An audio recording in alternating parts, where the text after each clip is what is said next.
streams for audio, please do so.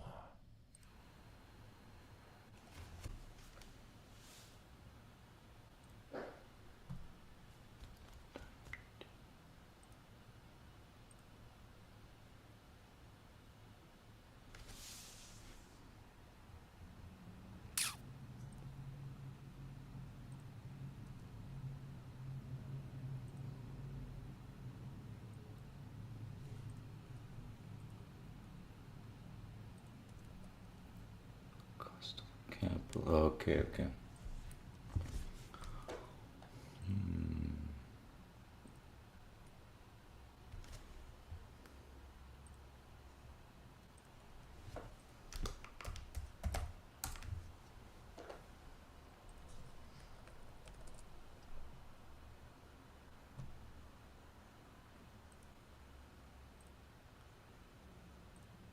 Oh, E. Michael Jones has an interview in German. I just saw that. Yeah, the small amount of German I've heard him speak, he's got a really thick accent. Yeah, but it's pretty cool that he speaks German. Yeah. So yeah, I see our splash screen. I mean, you only see the splash screen because I don't have the splash screen up. Oh, sorry. No. I okay, do good. see ourselves. Let me mute my mic. Testing. I'm talking, so Nima has something to hear while we test the audio. Testing. Okay, me too. Testing.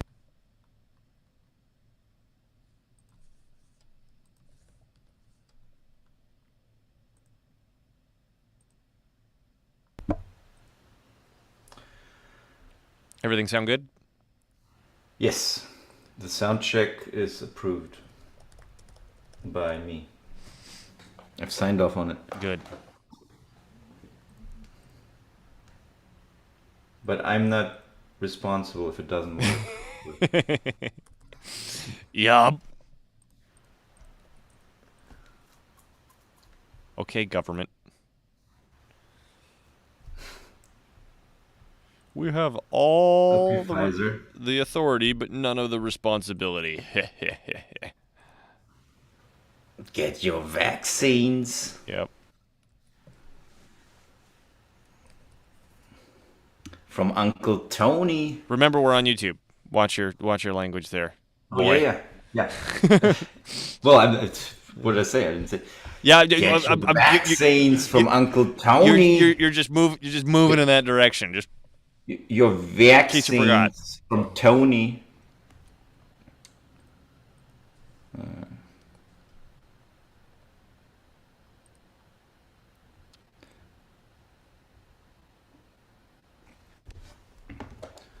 Dismiss. Okay, our links are posted around.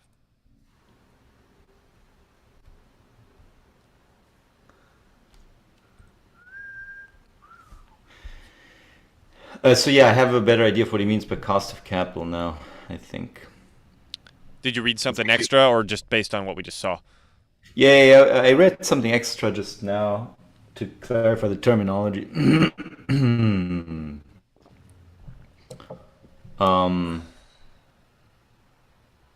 Yeah. Great. Let me fill up my water. Stand by.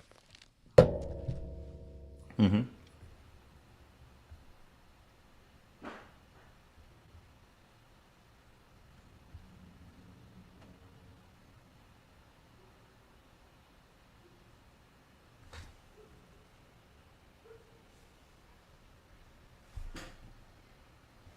You have to be a good person to be around.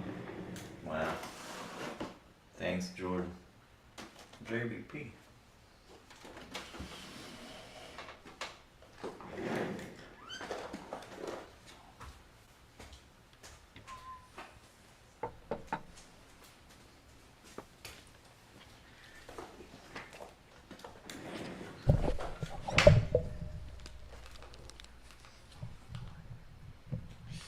Now, will Nima get the commercial or the commercial-free fireplace today?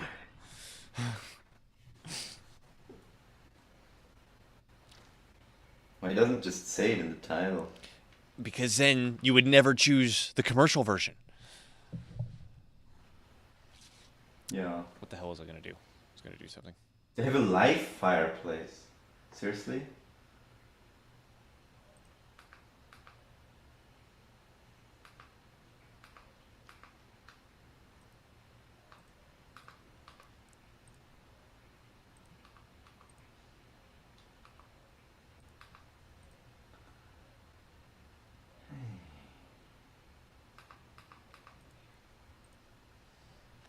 I am going to do one more sound check here locally. Nima, can you scream something from across the room?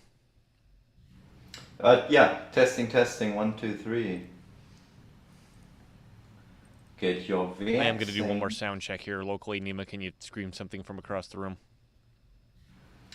Yeah. Testing, testing. 1, Okay, 2, perfect. 3. I sign off on it now. Okay. So if it fucks up, we gotta figure out somebody else to sue. The 2 executives of the company have signed off. How's my tie? My daughter was upset that I picked the tie this morning and that she didn't. She disapproves of the tie? Well, she disapproves of the fact that she didn't pick it, so I let her pick the tie clip, and that made her happy. Okay. Very good. Okay. All right, Nima, you ready? Yes. Here we go. We'll do it live. Okay.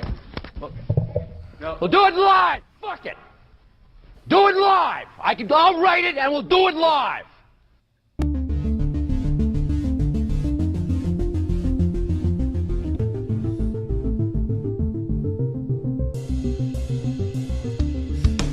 Hello, this is Dylan Moore and Nima Majur of IridaTV, and that Bill O'Reilly clip never gets old.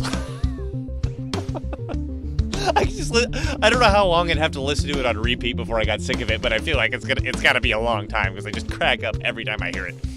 Oh man, so what day is it today? Well, you've listened to it so much that now it's funny again. Yeah, okay. Today's December 28th. It's Wednesday, and Nima and I are here doing it live. And we're following up from yesterday because we were talking about the spontaneous death of globalism, which was a fascinating conversation where we started with Carol Quigley, our favorite historian, and we moved into a new figure that we have discovered that appears, as far as we're able to grasp, has taken on the banner where Carol Quigley left off, at least for us. He is a man by the name of Peter Zeihan. I think I'm pronouncing that correctly. And Nima has one of his books. Do you have it handy? Yeah. Nima is going to show that book.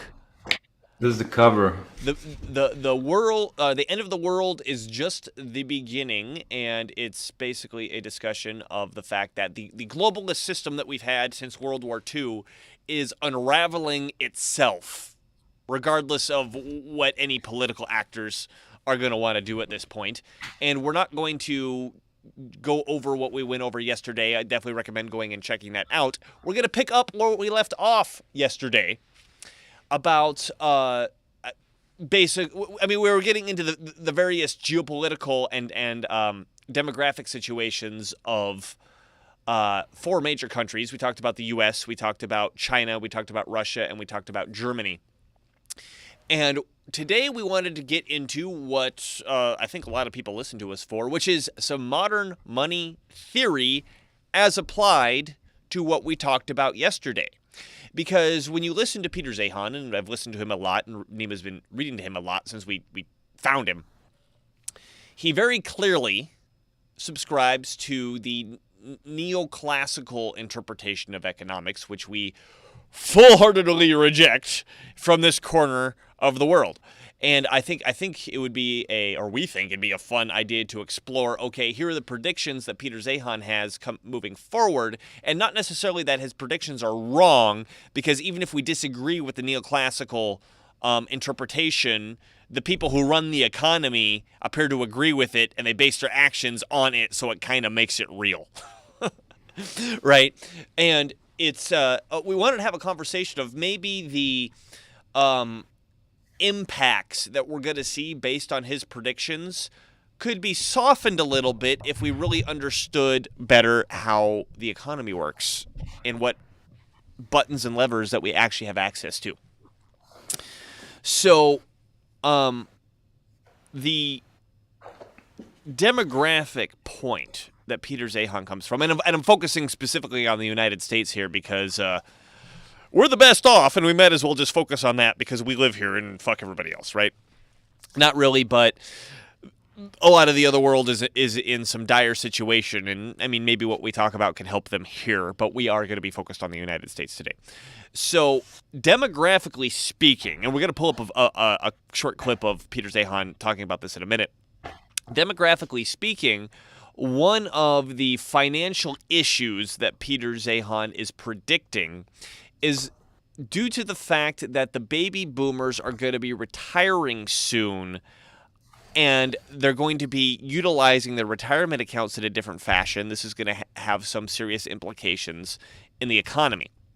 So just a quick overview of how Peter Zeihan is describing different generations. When you're young, obviously when you're a kid, you're not producing anything. You're just costing money to the economy. When you graduate and you're working, you start to consume, but you're not earning very much. And as you start having kids, you start to consume a lot. You need houses, you need cars, you need braces, you need all this sorts of stuff in order to support the children. And this drives the consumption, which is what the industry needs to sell to. When you turn around... Yeah, so I think he says between 15 and 45 is when we spend most of our money. Right. And then after 45, or approximately 50, he says, this is on average when the last kid leaves the home, the family who has been spending their whole life trying to make as much money as possible suddenly loses all the expenses. So they're in their prime money-making years before retirement. They're not consuming as much, but they're saving a ton. Then once they retire, they go to their retirement account, they pull it out of whatever investments that they had it in, presumably stock market something or other for the most part, right?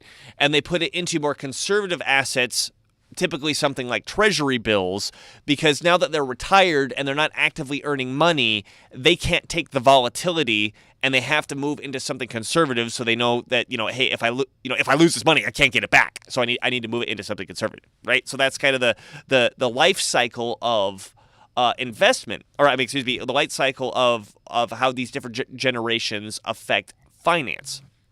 Now, he said typically before the World War II population distortion, right, or the post-World War II population distortion with the baby boomers and the subsequent generations, this never really mattered because the people on top of the demographic chart, which is the older people, the demographic chart looks like this pyramid where the people up top are dying and then the people on bottom are the majority, the younger people are the majority of the population. We have something a little more inverted right now. For the United States, it looks more like a column. In other countries, it's literally an inverted pyramid.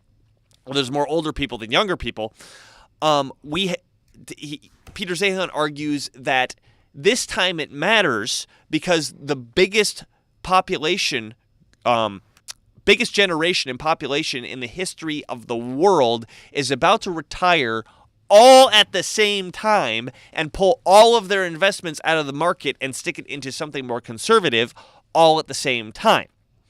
And his argument is that regardless of whatever else happens in the world, regardless of whatever the Federal Reserve does in terms of manipulating interest rates, I shouldn't even, sorry, I used the term. We got to stop using the term manipulating interest rates. Changing interest rates, because that's their prerogative. That's what they're literally there to do. Regardless of whatever the Federal Reserve does to change interest rates, the cost of capital is supposed to go up by 5 times over the course, I think, of, the next 10 years. We'll play the clip of him talking about this. And so Nima and I stuck our MMT hats on, and we go, okay, does the economy actually work like that? Right? For the sake of, let's just play the clip so we're on the same page with Zehan here. Which minute did you want to start at? The link I sent you should have started it right at that minute. Yeah, I just think I played a couple of seconds. 46:52. So I'll just back it up. 46:52. Okay, yeah. I'll just go to 46:48 here.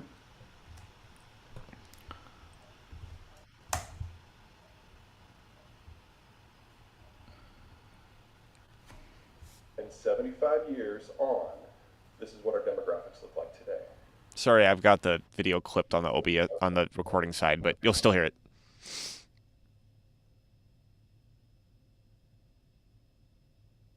Nima, the audio just cut out.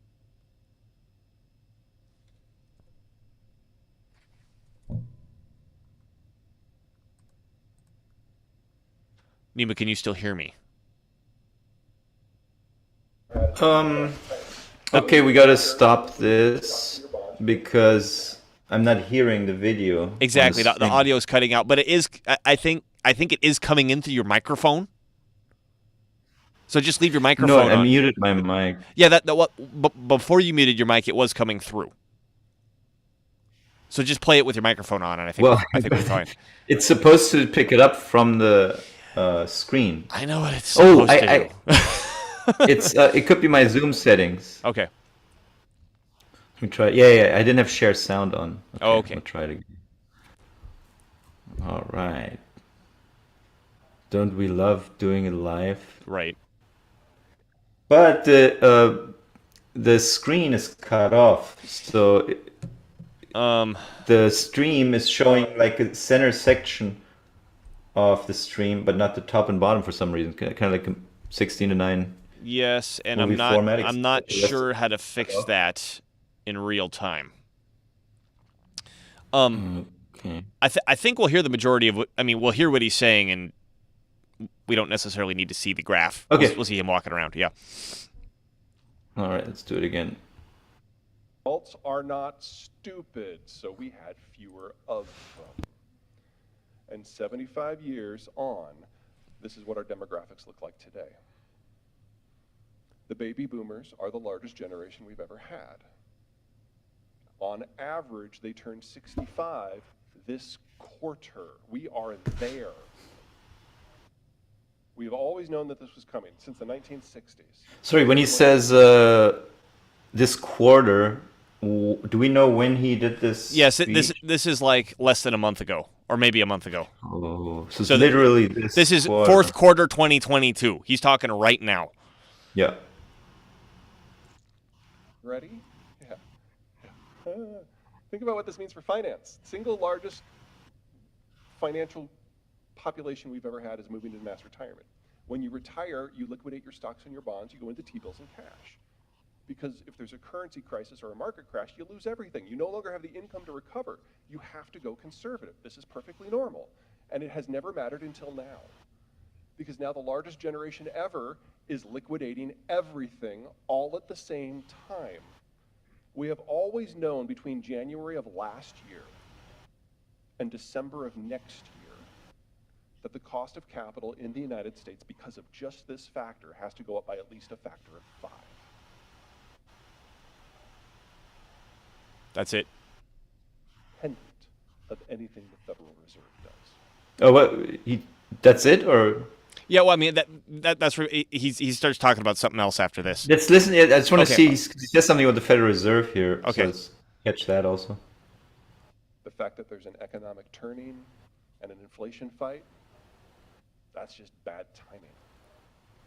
They're also the single largest worker group we've ever had, and on average, they retire right now. There's a lot of things going on with inflation. I'm not going to try to talk you out of labor inflation, or I'm sorry, food inflation or energy inflation. These are real things, they matter. But labor inflation is by far the biggest one. Okay. So, according to him, his argument is that we're looking at 5 times the cost of capital, regardless, not including whatever the Federal Reserve does and whatever happens with inflation. Yes. So And he doesn't really get into the exact details of why that would be the case.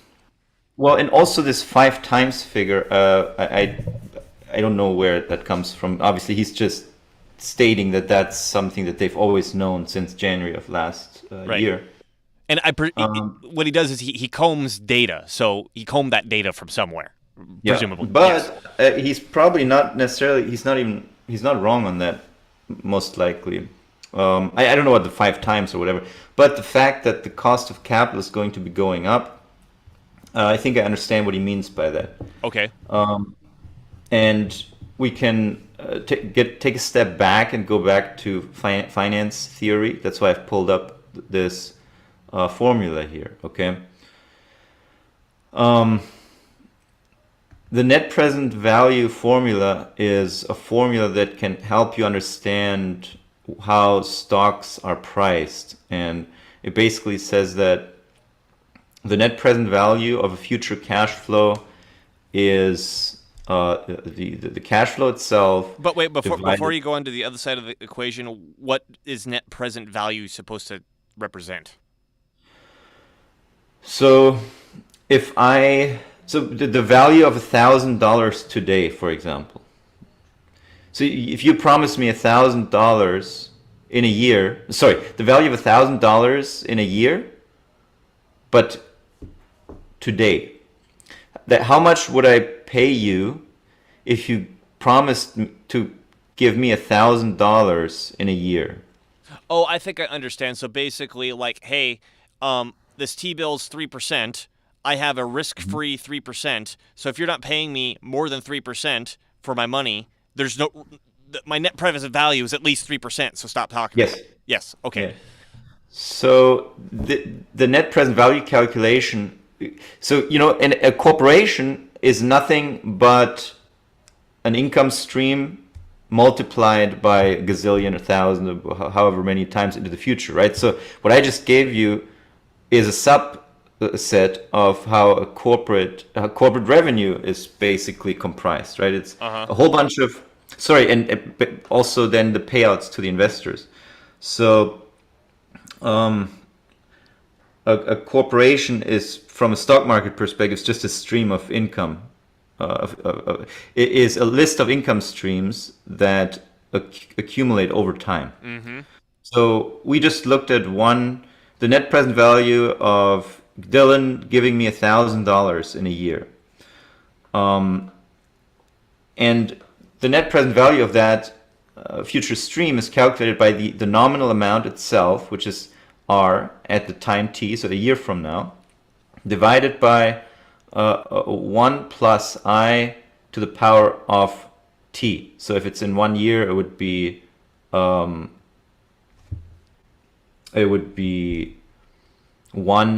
and then the year after that would be 2, 3, 4, and so on and so forth.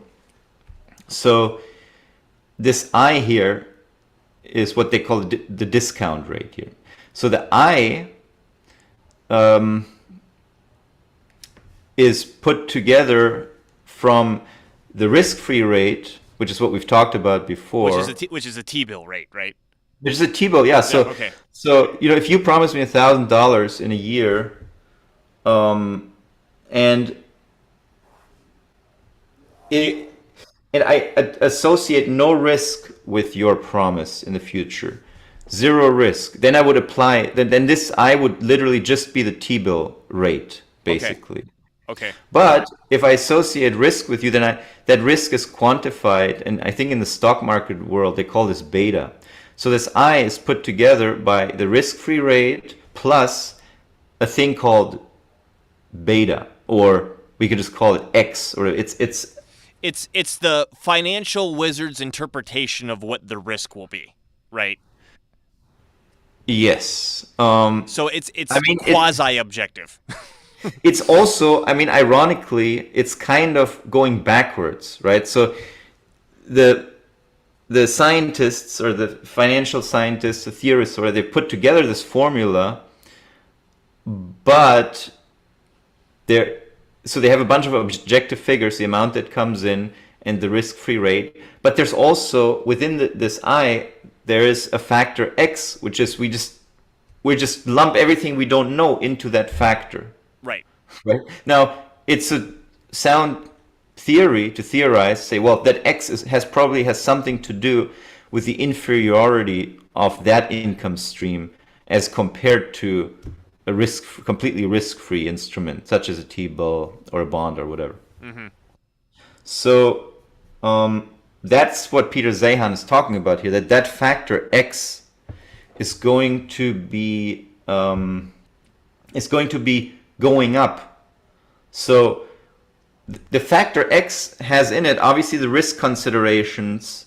So how much riskier is this business compared to that? But also, I don't see why it couldn't also have these demographic factors involved that he's talking about. So if this older generation now just wants to sell their stocks, they don't think about any of this stuff. Right? They don't think about mathematics, or they just want to sell their stocks.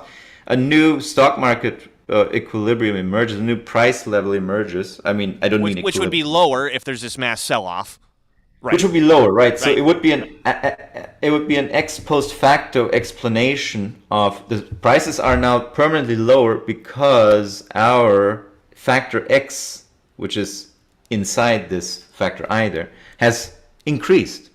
So this is his theory, is that because of this situation, the cost of capital, we interpret the prices being lower long term. So therefore, the risk is higher in the investments. We interpret that the reason being, the reason being for prices being lower in the long term is that stock market investors are expecting a higher return because they, for whatever reason, like oftentimes it's obviously the business risk, the market risk, but also it could be these demographic factors. It's just not enough people, not as many people interested in holding stocks as there were 10 years ago. Okay. That's his theory. Okay. So from a stock market perspective, I think it kind of makes it's plausible to talk about cost of capital like that. And then what he also mentions, and if I understood this correctly, he says that, well, we're in the middle of an inflation fight, Fed fighting inflation with their higher rates. So that doesn't help, obviously, which is true, right? Because the Fed jacking up the risk-free rate is already depressing stock market prices. Right, because why would I risk a 3% stock market return when I can just get 3% risk-free at the Fed? Correct. Yes. And so that's always been my analysis since November of last year. Stock prices started their decline from this enormous post or COVID rally that happened after this. Let me just increase. So now we have the problem again, I guess, that chart is cut off. Let me just reduce the size of this.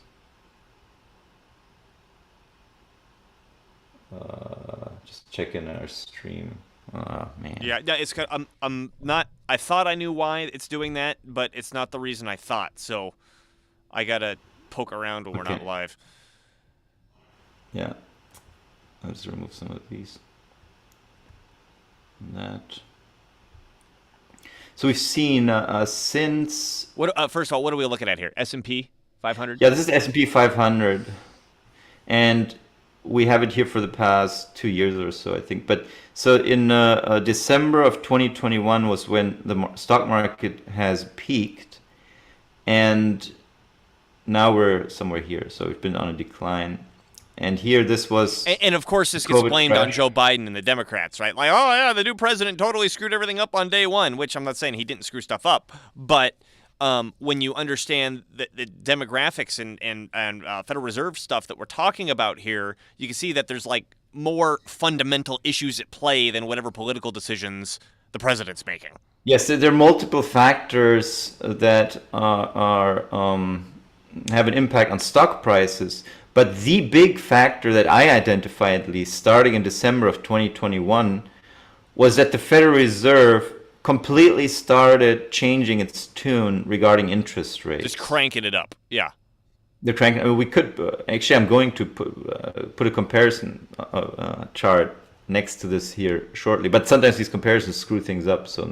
But if we put the 30-year rate next to this chart, we would see that it starts rising right around here, right around December 2021. And so this decline has been mostly driven by this Fed rhetoric, by the Fed raising rates and always raising rates faster than previously expected. Right. Because going back to that equation that you put up of the predicted discount rate, what gets baked into X is what people think the Fed is going to do, right? Yes. Yes. What gets baked into beta? I. Yeah. Well, no, because that is the risk-free rate. So the I is comprised of the risk-free rate plus the X factor. Okay, X. Plus Got the it. beta, Okay, I understand now. Got it. So the risk-free rate is the one factor that we can definitely observe in this equation. The X factor is a stochastic. It's like an approximation, right? You look at. It's kind of like what some philosophers say when physicists, they don't have an answer for something, they invent a particle for it, right? Yeah. It's kind of like that. Let me close this curtain a little bit. Where, well, we've looked at all the factors of stock prices, the relevant factors, the income streams and the risk and the risk-free rate. And there's an X factor involved here that we can't pin down 100%. So it is an ex post facto derivative, but it's plausible. It's not illogical or inconsistent or whatever. It helps us understand to some extent what's going on. But what we're seeing, so like I said, what we've seen here for this past year has been a constant increase in the long-term rate, which is based on the rhetoric of the Federal Reserve as to where the short-term rates are going to be over the same time period. By the way, of course, MMTers understand we could save ourselves all this trouble by letting the Fed declare one rate and leave it And at be done that. with it. Yeah. And be done with it. But the Fed, they like to present themselves as a policy decision-making apparatus that has a purpose, because nobody wants to think that they don't have a purpose. So yeah, they're fighting inflation and they're stimulating the economy when they're done fighting inflation, and it's constantly going back and forth between this stuff. And it's really comparable to what we've seen in the realm of health, right? We see these people operate the same way. They have a theory and they take Which measures. is totally true. We're on YouTube. The theories Yes. are totally true. Yes, please continue. Right. Yeah. So, but again, we're talking about finance today. So, We had a comment. I think we should address the comment before we. What comment? If you go to our chat, Jesus or Jesus, not sure which, mentioned something here a little while ago about, he says, do you think in the future we'll have to change our way of looking at retirement? People died at 66 when Social Security was started. Now people can live past 100. That's 30 years of no protection, but continuous consumption by older people. I'm thinking men will have to work their entire life, but decrease their work hours to, say, 10 or 20 hours a week after age 65. Well, first of all, I think for sure we'll have to relook at how we view retirement, because not only do people live a lot longer than when Social Security was first put into place, we no longer have the idea, at least in our society, that you take care of your parents, right? You shove them off into an old folks' home. And so that they're not on the farm with the family being taken care of by the family. There's an added expense of like, what do we do with mom and dad now that they got dementia and they're crazy? So I don't know what that looks like. I think you also have to take into effect technology. Can the younger generations produce a billion times more than they were able to produce before because we have better technology, so people in retirement can now live longer?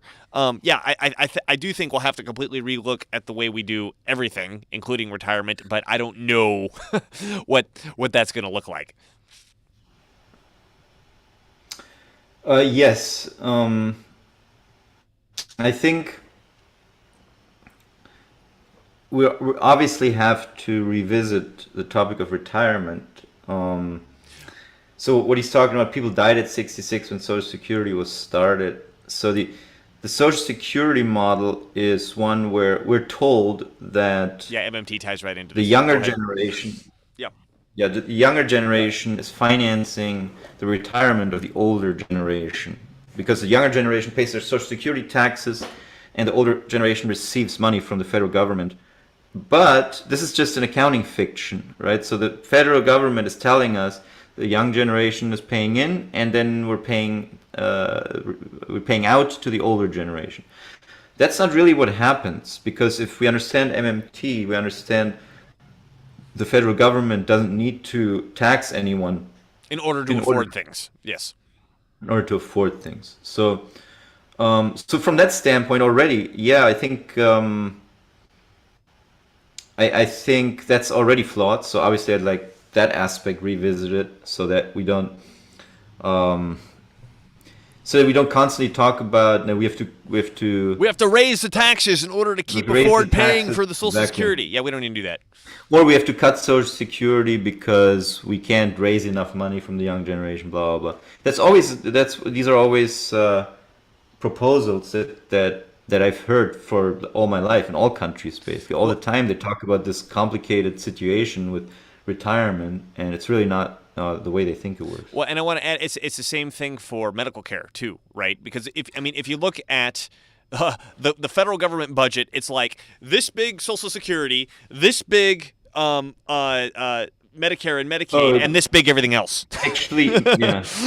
Yeah, medical. Well, defense actually. Defense yeah, is also. there's a So chunk, it's basically. and defense is still smaller than those first two that I mentioned.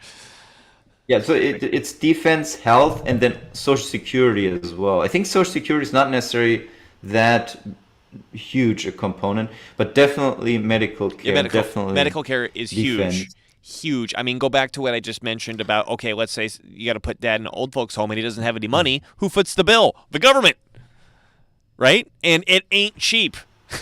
It is not cheap to pay for that sort of stuff. So to Nima's point, I mean, now we could really start going into the MMT direction, is first of all, taxes are not required in order to raise funds to pay for that. The government can simply just write a check, and the inflation does not work the way that the Austrians or the neoclassicals tell you that the inflation would work. Now, I would potentially argue that, Nima's pulled up the federal, let's look at that real quick. Here's a pie chart of federal spending. So 28% is health. And I'm sorry, it's cut off again.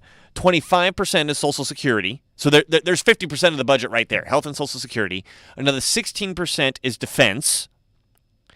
And I mean, how much do we have left here? 30%. And the 30% is everything else. Trying to fit it in this sliver here. There, you got it. Sorry, it's small. The blue is health. The red is Social Security. The orange is military, and the rest is everything else. Yeah. So, people who subscribe to Austrian or neoclassical economics look at this and go, oh my God, we're going to run out of money because not enough young people to pay the tax, future. And the MMTers go, just chill out. It doesn't work that way. So, yeah. Going back to Peter Zahan and his prediction for the for the increased cost of capital, right? Is we're not arguing that that's not going to be the case. What we're arguing is if we understand how the economic system works, it doesn't necessarily have to be the case. First off, as Nima just mentioned, the Federal Reserve can just put the interest rate at 0 or like 0.25% and just be done with it. Yeah, there's no inflation fighting that they're doing. There's no such thing. Actually, they're probably causing more inflation with what they're doing right now. Right. But then again, the major factors for inflation are declining. Oil price was the big one, and obviously the post-COVID money bonanza. Well, has fizzled based out. on what he just said, the big one's labor costs, which is what's going to hit us hard because he also mentioned that as of right now, this quarter, we have on average more baby boomers entering retirement than are working. So the biggest population bubble is exiting the workforce. So that's what's going on. A lot of workers are leaving the workforce, and there's fewer left. There's not millennials are the biggest in the workforce now. I think the Gen Zers are not necessarily filling that gap. So he's predicting in his book that there's going to be labor shortages for 10 years. For 10 years. So the U.S. is going to be through that after 10 years. A lot of other countries are just not going to recover from this demographic time bomb, basically.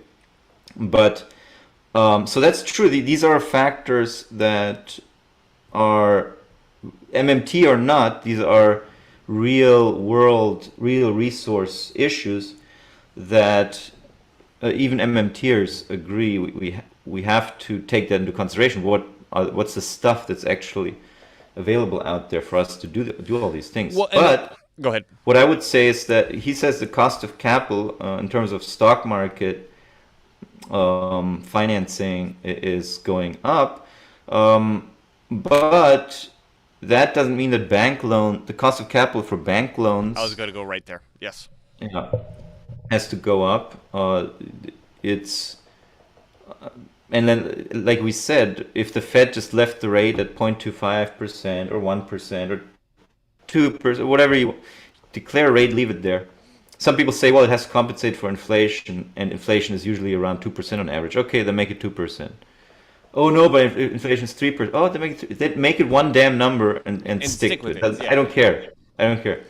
Because in economics, everything that's predictable doesn't matter, right? Everything is predictable. The entire, all the parameters in the system will adjust accordingly. This is also why what Bitcoiners don't get when they talk, oh my God, the next halvening is happening now. That means the price is going to go up because there's going to be fewer Bitcoins. No, that's complete bullshit, because everyone knows that the halvening is happening and has known it from day one. So they're all preparing in the same fashion. Right. So every actor in the system knows with 100% certainty when the halving is going to happen and how many bitcoins are going to be available as block reward thereafter. And by the way, the bitcoins from the block reward aren't even the biggest driver of supply on the Bitcoin exchanges, right? It's just bitcoins that are already out there. Obviously, people want to buy and sell.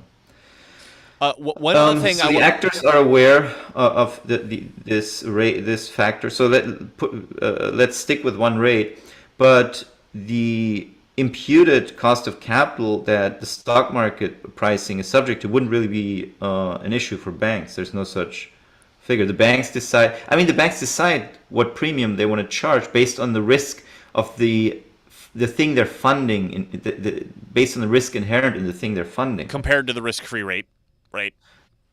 Well, yeah, it's actually risk-free rate plus risk premium. Right. Right. So the bank wants to make a profit from the loan, so that premium contributes to the profit. The premium also, obviously, to some extent, compensates for so and so much percentage of this type of loan defaulting. Right. And then why you pay 20% on a credit card. We'll reemphasize here, and we discussed this very much in detail in a show that we did discussing Professor Richard Werner, which I highly recommend that you go back and watch. But the emphasis that I want to make is banks do not loan out deposits. Banks are money creation arms, quasi of the government, but there's no correlation between how much money that we've brought in deposits. Well, with an asterisk, I'll explain in a second. There's no correlation between money that we brought into deposits and how much that can be lent out, right? This whole idea that there's a reserve ratio and you're able to lend out 10 times or 20 times of whatever the reserve ratio is, it's complete bunk, right? Richard Werner goes over in explicit detail why this is the case, and apparently he is the only guy. Wait, what's going on here? Nima has started what? Oh, there we go. He's the only guy who has ever done an empirical test on how banks create money. He did the empirical test and found out that the bank created money out of nothing. So to Nima's point, all this stuff happening on demographics, it's very real, and there's very real effects, but the money creation engines that we have access to, aka the banks, which account for 97% of the money in existence, the government accounts for 3% of money in existence. The banks don't have to deal with any of this, right? They just look at the Federal Reserve, which picks its interest rate arbitrarily, and they add what they want to in terms of their profit that they want based on the risk, like Nima said, and that's the rate. And so if we understand the system, the first thing we can go over to do, as we just suggested about 5 times, is say, hey, Federal Reserve, knock it off. Bring that rate down, right? And the second thing, Professor Werner goes over this as well, is how the banks are regulated and what they're encouraged or not encouraged to lend on, right? Professor Werner pointed out that one of the reasons that we're seeing the crazy real estate prices that we are right now is because the central bank is encouraging banks to make real estate loans. Yeah. Okay, well, if they stopped encouraging real estate loans and they started encouraging business investment, they the Federal Reserve drops the rate and says, hey, we need to see your portfolio full of business investments. Well, now the cost of capital just went down. And there's like we said, there's no connection to, oh man, how many deposits are in here because we need those deposits to lend out. And I will explain my asterisk, which is per regulation. Again, this is entirely a legal concept. Is that a bank is allowed to in terms of how much they can loan out. I think it's to a single individual or a single company. I think I have that right. In terms of the maximum amount they can loan out, it's something like 2% of the net assets of the bank, and the deposits are part of those net assets. That's the asterisk I do want to explain. The deposits do affect it, but because they can loan out as much money out of thin air as they want, I suspect that the deposits are a much smaller fraction of those net assets than the actual loans are. Because if you have $100 in deposits, then you make a loan of $1,000, you now have a $1,000 asset on top of your $100. Well, first of all, the deposits aren't assets of the bank at all. They are the opposite of assets. They are a liability of the bank. But assets. I agree with you from an accounting perspective, but I think from a lending perspective, the bank is allowed to count those deposits toward the maximum loan that they're able to make to a single individual. I think. Oh. Yes. Yeah. There's some. So the gist of it is the banks are legally limited by in terms of how much they can loan to one individual. Right. And the reason for that is obviously risk management, right? Right. You don't want to put all your eggs in one basket. You don't want to bet it all on one horse. You don't want to bet the farm, whatever. In my experience talking to banks, they typically don't even want to push that limit because, for exactly what Nima said, they say, hey, if we start lending you that much money, we got too many eggs in one basket. Yeah. And whether that's a legal concept or not, I'm sure that the banks have they would have their own risk management rules when it comes to, diversification of your loan portfolio, basically. But I mean, a simplistic understanding of what the bank's assets are, a good understanding of what the loans are the bank's assets, that's it. Yes, there are banks that have a wealth management arm, some money in stocks maybe, but by and large, a bank's assets is its loan portfolio, because that's what a bank is supposed to do. Right. Bank's supposed to make good loans. And then, reiterating, loan is actually kind of the wrong word to use. It's money creation extension or something to that effect is a better word to use because it describes the situation more clearly. They're not taking somebody's money and loaning it to somebody else. It's not what's happening at a bank. So, but they are making a loan. They just create the money out of nowhere. Okay. But it is called a loan. So it is called a loan. It is. We can look at we look at the dictionaries, but it's generally it's a valid way to refer to those assets. Fine. Bringing it back to Peter Zehan, though, I wish I can get him on here, but I have a feeling he's hard to get a hold of because I have seen in a couple of his videos he does something like a speaking engagement every other day. Yeah, Like he does like he's a rock 180 star. a year. So He's a rock star. getting him on might be a little difficult, but it'd be great if we could talk to him because again, when you look at this, and particularly someone like him because he gets hired for consulting, I presume also by governments, to say what should we do? Well, if we have this understanding, The DoD. yeah, if we have this understanding of how the economy works, this could be addressed much differently. This could be addressed much, much differently. We can say, okay, the cost of capital is going up in the private sector. Like if I want to go borrow money from somebody else who has to actually have the money to lend it to me, that cost of capital is going up. But if we recognize when we borrow money from the banks, they create it out of thin air, we can say, okay, well, all those factors that we just described don't have to apply to these banks. Yeah. Another possibility is also that, okay, let's say we have all these boomers retiring and we have a smaller cohort of people who consume things now.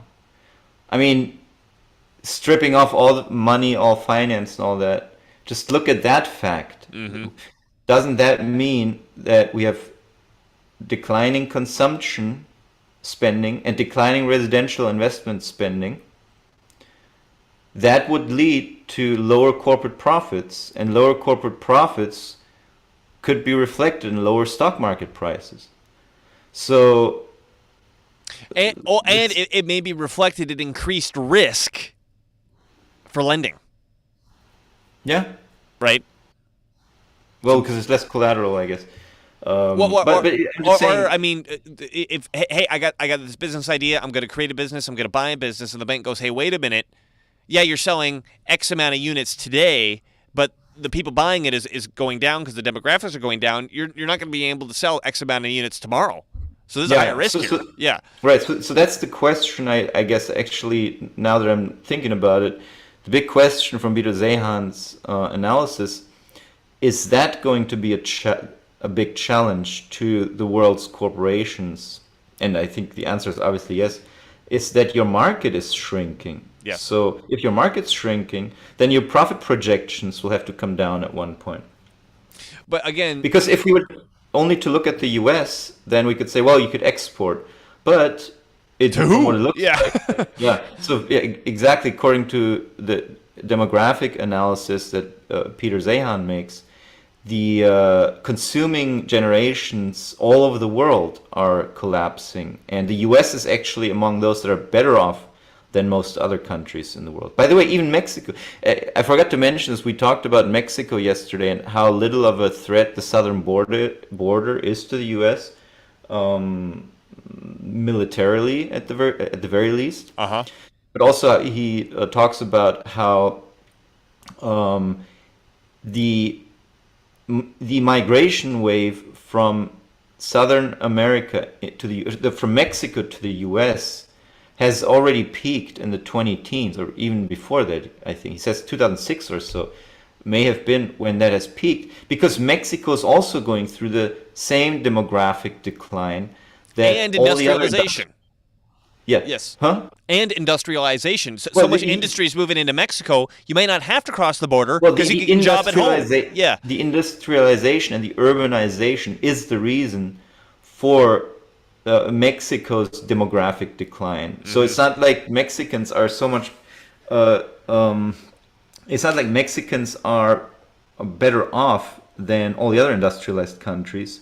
In fact, if I understand correctly, the U.S. is actually better off than even Mexico when it comes to demographics, because of this, industrialization, urbanization, leading to longer lifespans, sanitation, also obviously, hygiene, all those things, right, leading to longer lifespans, and those longer lifespans making it look as though the population is growing through all this time. Meanwhile, urbanization, people moving to smaller spaces, etc., leads to smaller families, leads to fewer children, which then, once the older generation retires, it's going to manifest in the form of population decline, because now we don't have enough humans to make more humans. And so he's saying Mexico is also subject to that, and that's why Mexico is going to rather turn more and more inward than trying to migrate to the U.S. Right. So, I mean, just good as points. a side note. Yeah. I do want to address. So, I mean, we're kind of talking out of two sides of our face, right? Where we're saying, hey, MMT solves, can take care of this, but at the same time, there's these real demographic issues happening. I think the key that we're able to take away from here is that, yes, these are real demographic issues that are happening that have real effects in the financial sector.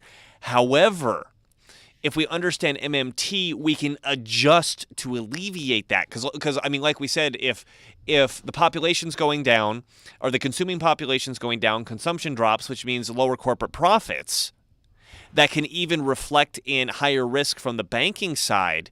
This can be addressed with political decisions, right? Again, the Federal Reserve, the interest rates, that's entirely nonsense. It's not nonsense, but it's not addressing what they think it's addressing, and it's completely a political decision and not an economic one.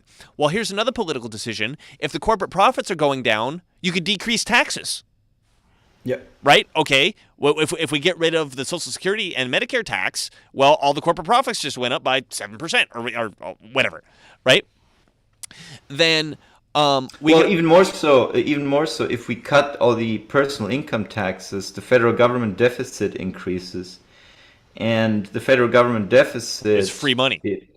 It's an input to corporate profits. The deficit plus export surplus plus investment spending minus household savings is a direct increase in corporate profits. Right. And which leads me to my next thing. What about, for example, and I'm not saying that this would be the place to address it, there's SBA loans where the government insures a certain percentage of a loan to go out for business purposes. Well, if you twist the dials and adjust that and say, okay, well, we'll increase the amount that we'll lend, or we'll increase the amount that we'll guarantee, or you can now lend to these things that are outside of the parameters that you can lend. Stuff like this there's like all kinds of things they can do. They could give grants. What did the early settlers? What did the governments do back then? They literally gave people land to start farming, right. And so these kinds of things, we don't even know of those things anymore. We don't even hear about that. We don't have an expansionist mindset anymore. But there's so many things that even with this smaller cohort of consumers and workers, they could do much more. It's a matter of political will. It's a matter of right. do we want... And these are political decisions that are available to make huge economic impacts, where we're not simply at the mercy of the neoclassical or Austrian viewpoints of like, oh my God, this is what's going to happen, and there's nothing we can do about it. And we go, no, wait a minute. We understand MMT, and we understand that finance is downstream of political decisions. So what political decisions are we making? Yeah. I mean, it could involve sending people to oil-rich regions, gas-rich regions, allowing small shops to set up, if that's even possible. I mean, I'm not a engineer in this field. But let's talk about small shops. Let's talk about that for a second. Zoning. So this is just an observation I've made when you drive around, at least where I'm from Washington, right? Is if you go to an area that was built some time ago, like pre-60s or something like that, right? There's commonly a little grocery store wrapped around a residential area. And with modern zoning, you're not allowed to do that. You're not allowed, if you go deep into a residential zone, you can't say, I'm going to open up a grocery store. The government won't allow that to do the zoning. And these grocery stores that are there obviously have grandfathered in their status and are able to stay there, right? So with and I'm not saying this political decision should or shouldn't be made, but with a political decision that says, okay, no more grocery stores in residential areas, well, what a great boon for the big stores in the city there you now have to go to get your stuff, right? are there little political decisions that say, okay, this is how the demographics are moving around just based on like these zoning determinations, right? What if we make some adjustments to zoning and now these people can more locally facilitate their economy, so which will affect the supply chain issues in this way or the other, or get people to move over here as opposed to move over. Well, I mean, the possibilities are endless in the political decisions we can make that will have economic outcomes. And depending on what buttons we press, we can move the outcomes this way or move the outcomes that way. The political brains are very finite, and the possibilities are endless. I think that is an excellent way to put it. I think we made a pretty good point there. So, we've got the deterministic situation of the fact that here's a demographic time bomb. Here's the breakdown of the distribution chains of the transport system, and here's what we're looking at. But we say, hey, wait a minute, we still have the ability to make these financial decisions that largely originate from the political realm. To, again, it's not going to fix the problem, but I think can give us a much softer landing. Mm-hmm. And maybe even fix some supposed problems. Right.